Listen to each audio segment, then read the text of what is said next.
Thank you very much, Madam Badra, the chairman. Thank you also for our Excellency, Your Excellency, the Ambassador of India. Ladies and gentlemen, good morning.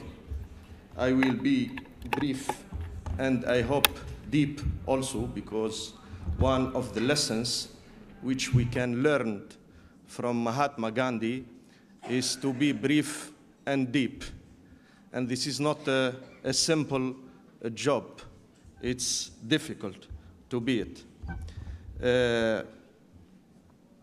Mahatma Gandhi is born in Gujarat, in the north of India, and is traveled to Bombay, and from Bombay to London, and from London to South Africa. For me, Mahatma Gandhi is a result of the human heritage, the human history, and he light the future of this humanity. And his book, My Experiments with Truth, is a book which could change our life. We could be changed via two ways: meeting people and reading books. And my suggestion, my advice to my friends is to read this book, which could change our life in the positive way. Mahatma Gandhi is not only an Indian historical personality. He's a human historical personality. And he is one of the fathers of the philosophy of nonviolence. The nonviolence philosophy, for me, is our way to a peaceful future. And Mahatma Gandhi was the result of, as I mentioned, the result of the human heritage. He is influenced, for example, by the Sufism, by the Islamic Sufism.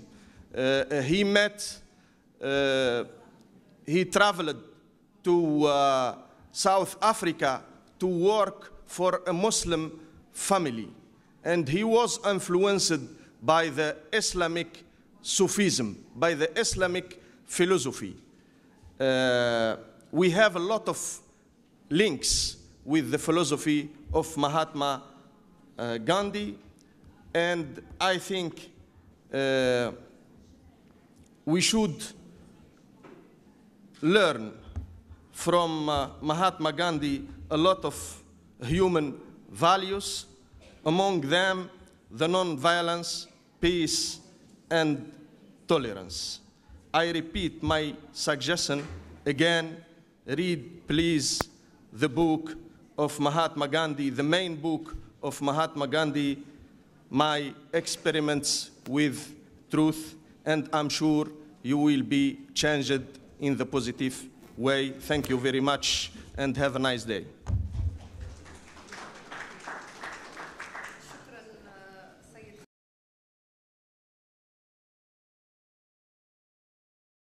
Among these priorities, he has said we should fight apartheid.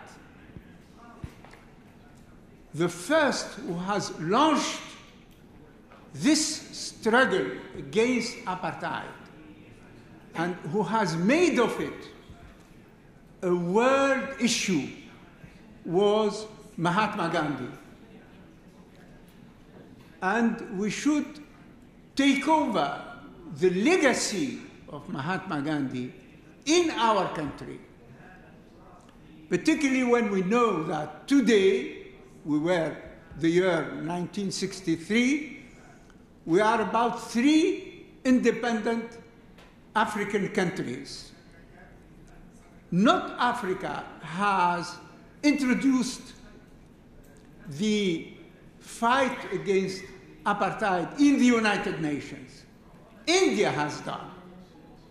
We are indebted to Gandhi and to the Indian nation for this legacy.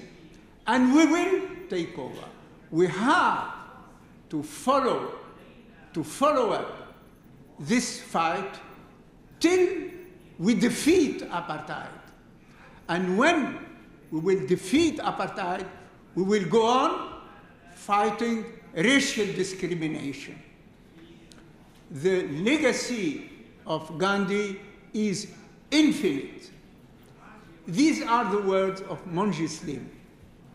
I was at that time the secretary or the future secretary of the association he was creating. I remember the second mention of Gandhi was made by Habib Bourguiba. When I was invited from New York to receive my credentials as new ambassador to India, I remember I have entered the office of President Bourguiba in Carthage. He was at his desk signing the credentials. Then he stood up and told me, I am confident you realize the importance of your mission. You are going to represent Tunisia in the country of Gandhi and Nehru.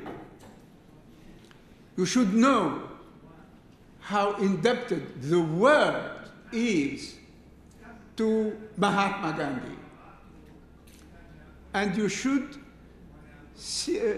keep the rank of a true believer in the philosophy of Gandhi, me, Habib Bourguiba.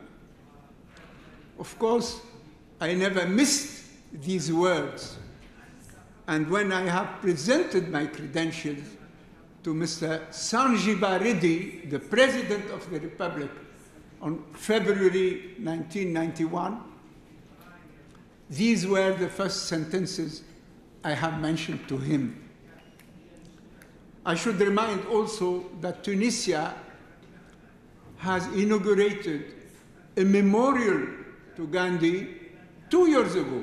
It was on early October 2016, as Ambassador Prashant has just recalled, the day of the International Day of Non-Violence. So let us conclude that very few people can raise to the status of citizen of the world.